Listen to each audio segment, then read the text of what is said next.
Hi, it's Lena. This is Success. One of the very first videos that I made was about this Staghorn Fern when I first got it. Somebody cut it off a tree and handed it to me, and it had about 5 leaves-ish. And I thought, this thing is doomed. I stuffed a little sphagnum moss in there. I started putting this in water so that this would act like a wick. And I am winning.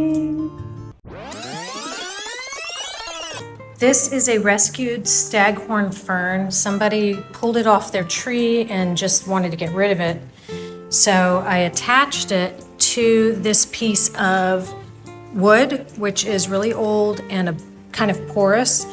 And because when they gave it to me, it had virtually no roots of any kind, I attached what was left of the main body to this piece of wood to make sure that, you can see the springs there, to make sure that it was flexible and it wasn't going to stress it. And I stuck some sphagnum moss under there to try and retain a little bit of moisture. So what I'll do is I'll soak this spongy piece of wood, and then I spray, and I have a humidifier that I run in this area for all the tropicals. And she's looking okay. We'll see how it goes. Okay, so it's windy out here right now, but I wanted to show you. This is the Staghorn Fern I rescued. You guys know I don't know what I'm doing. I do this stuff and then I hope for the best. This actually is working out. So all her leaves, except for this one, eventually dried up and fell off. And this is all that was given to me, just this little square. I think she originally had something like 5 leaves on her.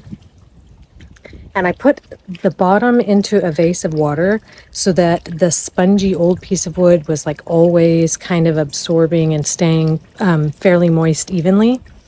And then I left her like that for months. And eventually she started having some new growth. And I decided, okay, it's time to put her in the tropical garden where there's constant moisture.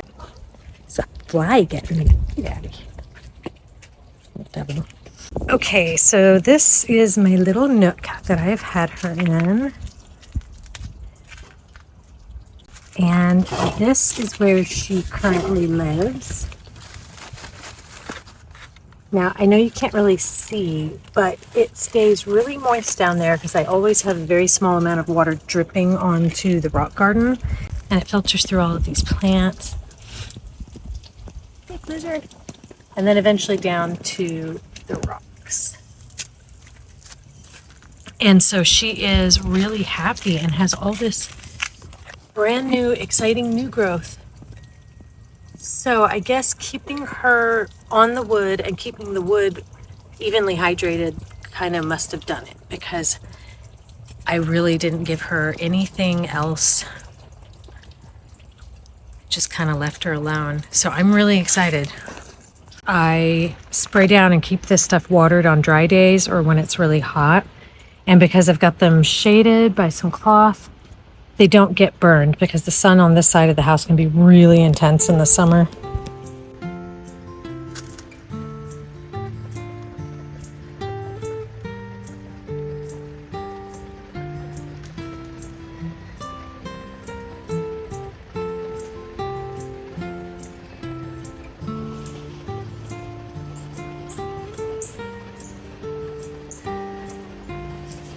I don't know anything about Staghorn ferns.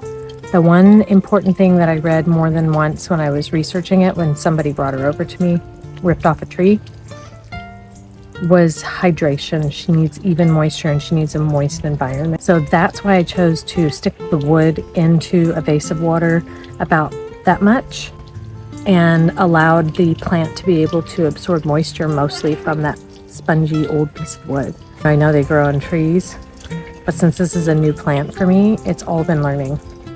See you later, guys. Have fun gardening.